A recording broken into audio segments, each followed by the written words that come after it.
Well, the backlash around the Australia tour is still coming in, and more people are speaking out. And we're going to discuss that, the death stare where Meghan just, the mask has massively slipped, plus her spiteful attempt to overshadow the late Queen's 100th birthday celebration. So we're going to look at all of that in today's video. So if you like deep diving, not just regurgitating what's in the mainstream media, then this is the channel for you. If you've enjoyed it, please give it a like. If you don't want to miss future uploads, then please subscribe to the channel. And for those of you who have been with me for a while, also some that haven't, go grab your drink, whatever that is, and sit back, relax as we get into some tea, some truth with a touch of therapeutic psychology.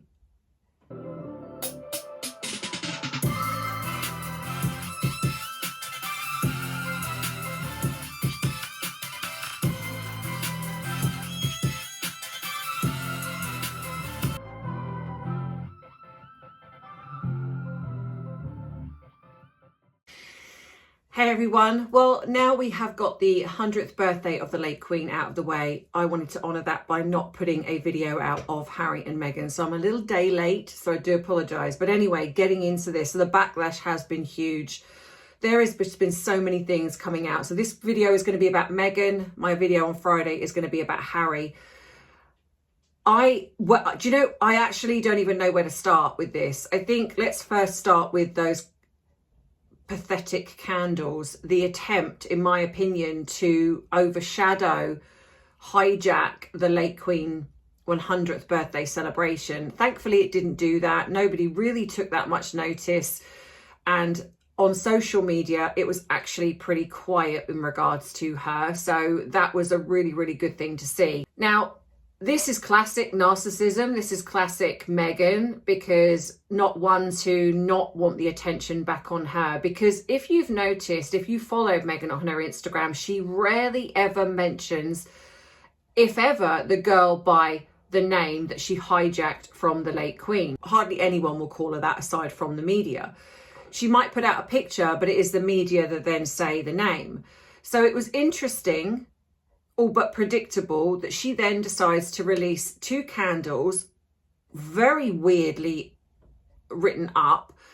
Is it just me that finds it incredibly weird that Meghan, not only aside from the fact that I know why she's doing this, but it's the fact that she's inviting you to buy 2 candles that are a reminder of these alleged children. So it's almost like you're buying 2 candles that are about 2 children. That just feels a little bit icky to me. But maybe I am feeling a bit biased towards her because of why I believe she's done this. I'm not sure I want to be thinking about your children. That's a little bit weird. But she did it 2 days prior to mark Mother's Day. Now, correct me if I'm wrong, but isn't Mother's Day the 10th of May in over there? We've already had Mother's Day here, but I believe it is later. So why now? But of course, it's because she wants to hijack off the late Queen celebration. The sad thing is, if you put in the name that was the late Queen's nickname, what comes up are pictures of the girl, and she has completely hijacked that name now.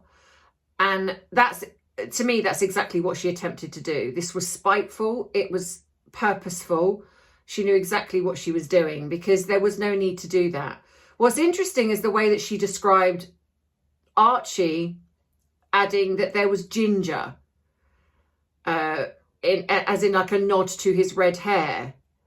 Well, I mean, look, I know he's got red hair, but when you look at ginger in the Urban Dictionary, it's not good. And I'm going to put that up here. And like I say, I know that she does these veiled threats, and I think that she does this to Harry too. And I do wonder, given the backlash that's come out, she's got really angry at Harry because she's got nowhere else to go. So I think that, so that was a failed attempt to try to upstage the celebrations, which didn't work. And as from what I could see, there were some amazing pictures that come out. Catherine, as always, looked absolutely amazing. And yeah, she's going to hate every second of that. So then we get to the Australia tour in itself. I don't even know, and I'm sure there's going to be things that I am even going to miss on here.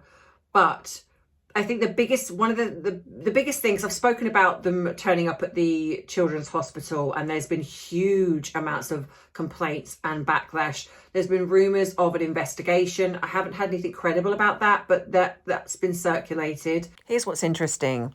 Harry and Meghan kept their itinerary very, very tight-lipped because apparently it was starting to circulate that they'd lied. They'd initially said that this was not a royal tour, faux royal tour. This was meant to be just about them going over there for business and to do with Invictus. And then it got leaked that it looked very, very much like a faux royal tour.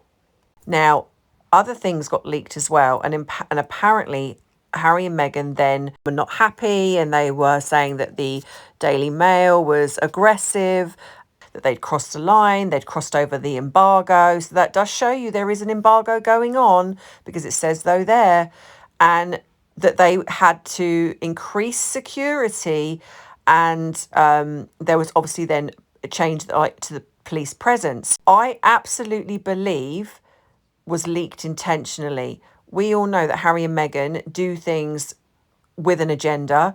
We also know that Harry and Meghan, what are they trying to get right now? But security. And I think this is all part of this as well. They were trying to show that they needed extra security. And so they were putting themselves intentionally, like there was that bit with the walk when Harry had to step in front because somebody apparently stepped forward for Meghan, and he sort of had to step in between. And I think that all these things are being done intentionally to show that they need security. They're planting situations, leaking things, all in the guise of, look, we need security. We feel unsafe. This is what's so sickening about these two, is that they blame everybody else, but actually it really is them that are doing all of it, in my opinion. The media coverage is always sycophantic to a point when they're there. And then the minute they leave, it's literally like a countdown, like 5, 4, 3, 2, 1, backlash. And it happens almost every time. Like the minute that plane left the tarmac, it was like, right, this is what we actually really think. When you've got the fact, and I did find this funny. Look, if this was anyone else, I'd be outraged for them, paying nearly $3,000 for her to stay for 2 hours. I would be outraged for them. But because it's the Cult Squad, or just even fans of hers, because there maybe not have been the Cult Squad there, I don't know, but even just fans of hers that are not horrible. Yeah, we've been telling you this for I don't know how long. So just want to say, we told you so, that this is what she's like. She's a complete grifter. But then the worst thing is to have, this was labelled a girls only weekend. Only to have Harry and Marcus Anderson there. Now, I don't know about you, but I would have been really annoyed at that, because there are women that go to these women's only retreats, and some of them have serious issues with men because of trauma, because of just something that's gone on within themselves or their life. And so when it's put as a girls only weekend, they would have every right to ask for their money back, because that is how it was sold, as a girls only weekend. So if you're someone that's got that's been traumatized by a man, and you go to this safe retreat where you think it's all girls, and then to see 2 men sitting there, high profile men, that's not okay. I can understand how that's pretty awful to do that. So then you have on top of that, one of the other things, like I've done a little video over on Bite Size Tea of her, I'm the only most trolled person over the last 10 years. No, Meghan, I think that there are a lot of other people that were trolled. And I think even when she spoke about it, because she said the same thing back when she was speaking to that other group, that through mental health, that other group of teenagers that she spoke to. And I think it came out at the time that Adele was the most trolled person in that moment. But I think this was to overshadow Catherine, because I think probably in that moment, Catherine was probably one of the most trolled people for a long time, given what was going on. And she just likes to take that I don't know, that like to almost like grandstand that, oh, look, I'm so proud I was actually the most trolled, but I'm still here. Unfortunately, yes, you are, because it would have been nice if you'd just gone away, but no, you are still here, much to the displeasure of all of us and many others. So we had that. Then we had her, what was it?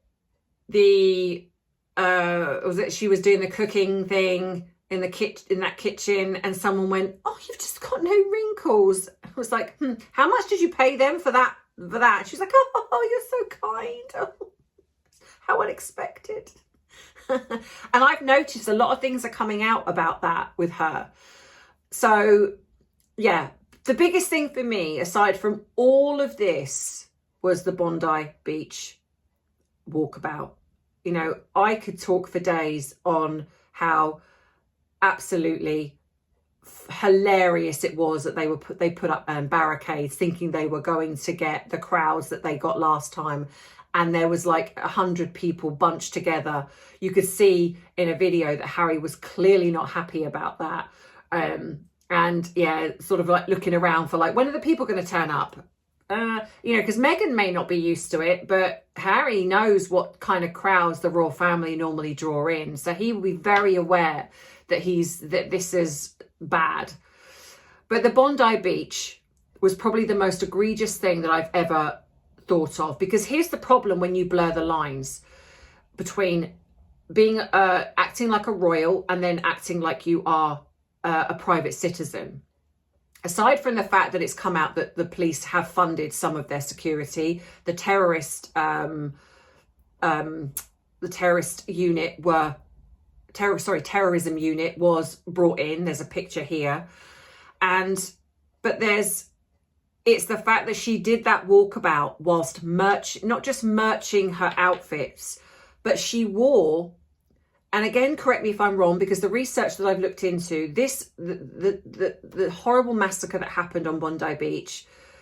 Now, bearing in mind that when it happened, everyone put statements out apart from Harry and Meghan. They didn't put a statement out. But anyway, so when this massacre happened, this was on on Hanukkah, a Jewish holiday? So what does she wear? And I know that it seems a stretch to some people, but hear me out when I say this is why this is such a big thing. Because the royal family, when they do royal tours, they fine tune their wardrobe. They have a specific department that literally looks at what they can wear, what they shouldn't wear. They don't want to upset anybody. They go for cultural attire that is matching of, like, you know, so if they were going to Australia, they would wear Australian designers and things like that. So they really hone it down and fine tune it. They don't wear anything intentionally to upset somebody. Now, Meghan wears a blue and white striped shirt. Now, I'm sorry, but when you have the fact that you are going and hugging, so not only are you merching this on your merchy tour, but you are wearing something that has a similar look to one of the biggest genocides that's ever happened in history. And I think most of us know what that is. And when I saw that, that was my immediate reaction. And I know I'm not alone in that, because I put a post up about it on my social media and so many people agreed and said they thought the same thing. So if I thought it, other people thought it, then it stands to reason that there are people in Australia that would have thought this too. There are people that have had family members that have been part of the concentration camps in Germany and Auschwitz, and they know of the horrific experiences those people had. Now, I'm not saying that she did that intentionally. I want to believe that she's not that disgusting, but I wouldn't put anything past her. But it's the fact that she didn't think. She didn't think to look at what she was dressing, how she was dressing for that moment. And then on top of that, you're then selling it. And it's interesting because one of the pictures that were put up on that one stop shop site, I mean, who's going to buy her stuff anyway? Let's be real. But they took one of the pictures down because the most disgusting thing was that it shows her hugging somebody that was a victim, or one of their family members was a victim of that devastating tragedy. And they put that up on the shop website to showcase her blouse, to sell it. I mean, you couldn't get more macabre, more insensitive.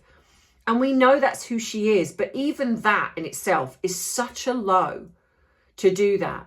But like I said, to do it on the back of the fact that that there is a blue and white striped shirt that is historically symbolic to a genocide. They then have the fact that this is on a massacre that happened on a Jewish holiday. And I correct me if I'm wrong, but even so, it's still a very terrible choice of wardrobe. And this is a thing that I don't believe the royals would have made that mistake. And I think that she thrives on controversy. So I wouldn't put it past her to have done this purposely. With Meghan, it's risk versus reward. You know, if the reward I get is the sales, if the reward I get is global recognition, global attention, or if I antagonize the royal family, that's a win for me. And I think that is, yeah, it's very apparent that this is now what she's doing. This, to me, as I've said before, she is trolling the royal family. She is wanting to do this pseudo-royal tour in a way to say, look, we can be just as good as Catherine and William. We can draw in the crowds just as big as Catherine and William. But the difference is they didn't. They didn't draw in the crowds. This is just the most disgusting exploitation of vulnerable people. I mean, there's so much more but I want to get this bit in before I miss the window. Watch Meghan's behaviour here first. Now I'm going to slow this down. Now, if you watch Meghan, now right at the end of this, I do a close-up of Meghan's face, and it is very, very scary. But just for now, so she goes to touch him. This is the back of Harry. Obviously, this is their assistant. Look at her face. Slowed down, you can absolutely see the mask slip. She goes from grinning to deadpan. Now watch Harry's response. Immediately that tap he thought was Meghan. So he turns around, goes to hold her hand, then realises it's not Meghan, and then she goes to grab the hand straight away. Wait till the end because I slow it right down to show you. Another moment. This is that same assistant. Look at Meghan, the way that she dismisses her. She's trying to take what's in her hand, to take it off her. Meghan doesn't even acknowledge her and carries on holding it, completely dismissing what she's trying to do. There's that moment in real time, and now here it is, slowed down for you to see this mask slip. This is one of the biggest ones I think I've seen in a long time. Look at this look she gives her. The immediate Jupiter's Delight grin's gone. She glares at her like she's about to eat her soul. And then she eye blocks, looks down, and that's disdain. And then she goes to look up, and then immediately back comes on the Jupiter's Delight grin. Once you see it, you cannot see it. And I'm going to be doing Harry on Friday. So let me know what you think in the comments. If you've enjoyed the video, please like it. If you don't want to miss future uploads, then please think about subscribing because it's free. All of the links that you need are in the description box below. Everything I earn here goes towards the free therapy program. There is an Amazon wish list if you want to treat me to something, or Arthur, or the cats. There is, memberships, super chats, all of those things all help the channel. But the main thing is please look after yourself first and foremost, but like, subscribe and share. And that really, really helps. Oh, and drop me a hype if you've got a spare one going. So I'll see you in the next video, which will be coming on Friday. And as always, you know that I love you, I appreciate you, but most of all, I respect you. Take care. Bye-bye. Mwah.